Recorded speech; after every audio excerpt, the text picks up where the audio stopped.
Halo, selamat pagi semua. Sudah siap melanjutkan kuliah setelah liburan Lebaran kali ini? Baik, kita lanjut ke kuliah ke-10. Aplikasi stem cell. Siapkan slide-nya. Coba ikuti slide per slide. Aplikasi stem cell. Yang pertama,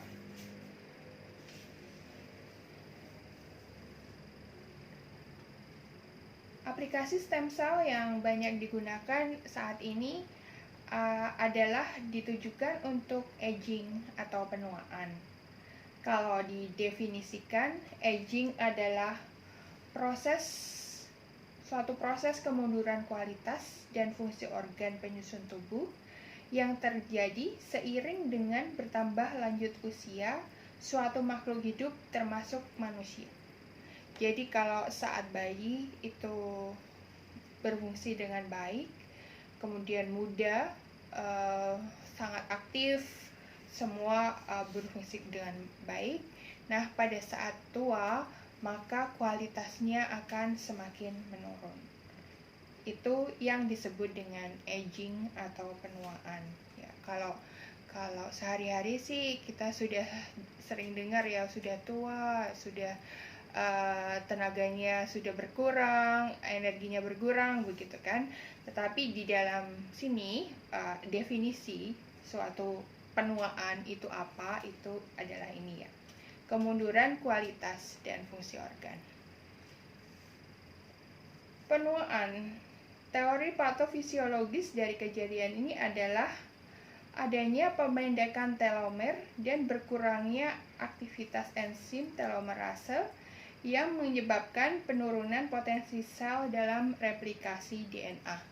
Jadi dalam replikasi DNA fungsinya si enzim menurun, ada pemendekan, akhirnya replikasinya terganggu. Akibatnya penambahan jumlah selnya juga akan terganggu.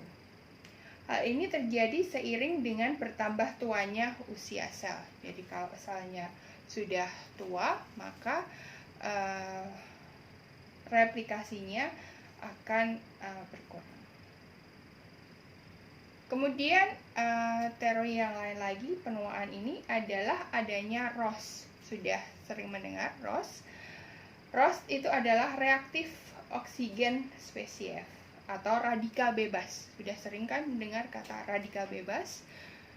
Biasanya dihubungkan nanti dengan antioksidan untuk memerangi si radikal bebas.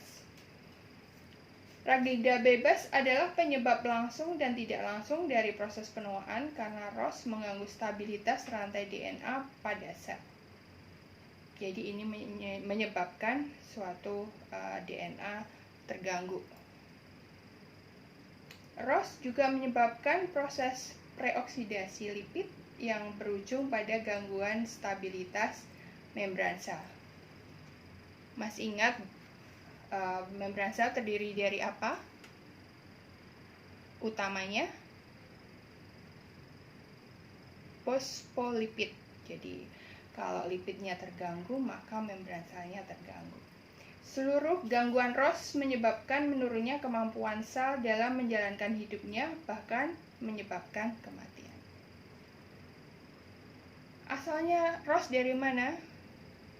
Ya, kalau banyak publikasi atau iklan zat antioksidan, mereka bilang karena makannya yang tidak benar gitu. Jadi sebenarnya ada endogen dan eksogen. Endogen adalah produksi sampingan dalam proses transfer elektron dalam proses mitokondria menghasilkan energi dalam bentuk ATP. Masih ingat mitokondria sistemnya? Buka lagi biologi selnya. Jadi kalau ada elektron bebas, nah itu yang mempengaruhi. Kemudian eksogen, misalnya dari radiasi ultraviolet, sinar matahari. Sinar matahari penting bagi tubuh, tetapi kalau berlebihan berbahaya juga. konsumsi makanan yang dapat memicu pembentukan oksidan dalam tubuh. Sekarang ini yang di kambing hitamkan yang banyak adalah lemak, ya, lemak apalagi dibakar gitu ya. Kemudian setelah itu ada yang mempengaruhi proses penuaan adalah degenerasi. Degenerasi itu dalam definisi adalah penurunan fungsi tubuh dan kualitas hidup, dapat mengarah pada suatu kondisi patologis yang disebut penyakit degeneratif. Kalau generatif itu beregenerasi dengan baik. Kalau degeneratif berarti kebalikannya, dia tidak dapat beregenerasi dengan baik. Contohnya adalah jantung koroner, infark jantung, Alzheimer. Kalau orang sudah tua, ada Alzheimer, ada lupa, ada short memory gitu. Kemudian diabetes banyak sekali saat ini kasusnya di Indonesia. Kemudian stroke, sekarang apalagi juga banyak, Parkinson dan lain-lain. Nah, karena banyaknya penyakit degeneratif ini, maka stem cell bisa mengatasi jadinya terapi regeneratif karena mengatasi penyakit degeneratif. Maka karena banyaknya penyakit ini, sekarang stem cell menjadi sangat berguna, sangat banyak dikembangkan untuk mengatasinya. Jadi ini degenerasi dan stem cell diharapkan dapat mengatasi berbagai penyakit degeneratif. Infark jantung atau myocardial infarction adalah penyakit yang banyak menimbulkan kematian, disebabkan ketidakmampuan organ jantung untuk regenerasi sel-sel yang rusak. Penyakit ini diawali dengan penyakit jantung koroner, pembentukan plak atau trombus, kemudian menyumbat pembuluh darah yang ke jantung. Akibatnya jantungnya tidak dapat berfungsi. Pada saat terjadi serangan jantung, plak terlepas dan dapat menyebabkan penyumbatan total. Ini yang sangat berbahaya, sering menimbulkan kematian yang tiba-tiba. Potensi stem cell untuk penyembuhan infark jantung diperlihatkan pada jantung mencit yang menunjukkan regenerasi jantung setelah diinjeksi dengan stem cell. Ada yang dicoba di jantung, kemudian ternyata bisa. Ini yang pada mencit. Ini ada percobaan lagi, tapi menggunakan jantung dari swine. Jadi awalnya biopsi dari manusia, biopsi small myocardial biopsi. Jadi otot jantungnya diambil sedikit, kemudian di mains cacah, didigest dan akhirnya mengeluarkan human cardiac stem cell. Kemudian diperbanyak dengan kultur ini. Nanti coba dicari publikasinya yang ini untuk mengetahui lebih jelas.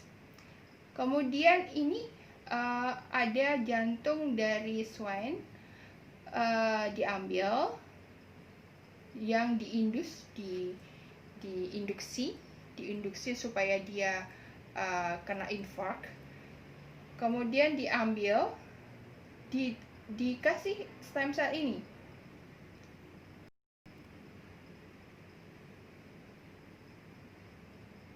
Kemudian dianalisis, ini ya 248 dilakukan analisis. Akhirnya diketahui bahwa dia dapat mereduksi itu kerusakan-kerusakan yang ada pada jantung ini. Ini proses yang sekarang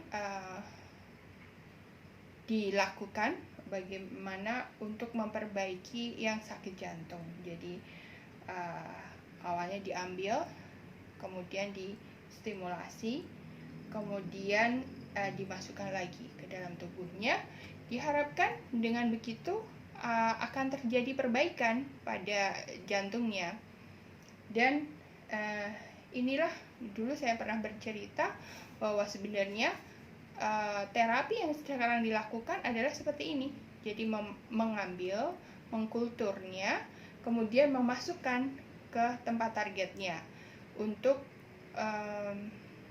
perbaikan dari sel jantung atau sel apa saja yang rusak, jadi ditargetkan ke daerah situ dan ternyata bisa terjadi perbaikan. Sistem yang terjadi atau apa yang terjadi, bagaimana sistem sel itu bisa mengembalikan pada keadaannya yang bagus, itu yang kita belum ketahui. Tetapi prinsipnya adalah bahwa stem cell diletakkan pada media atau lingkungan yang cocok untuk dia berkembang atau berdiferensiasi, maka sel itu akan berkembang atau berubah menjadi sel sesuai dengan lingkungannya. Ini contoh aplikasi, nanti masih ada lagi beberapa contoh aplikasi untuk stem cell. Anda bisa mencari lagi di dalam tugasnya saya menyebutkan untuk mencari lagi apa yang bisa saat ini dilakukan sebagai aplikasi dalam stem cell. Oke, sekian untuk yang aplikasi stem cell kali ini. Anda bisa menggali segala macam aplikasinya atau mengembangkan ide yang dapat dilakukan dengan menggunakan stem cell ini. Kalau eksperimen tidak bisa dilakukan pada manusia, maka eksperimen bisa dilakukan ke hewan coba. Sekian dulu untuk yang kuliah 10, kita lanjutkan di kuliah yang akan datang. Terima kasih.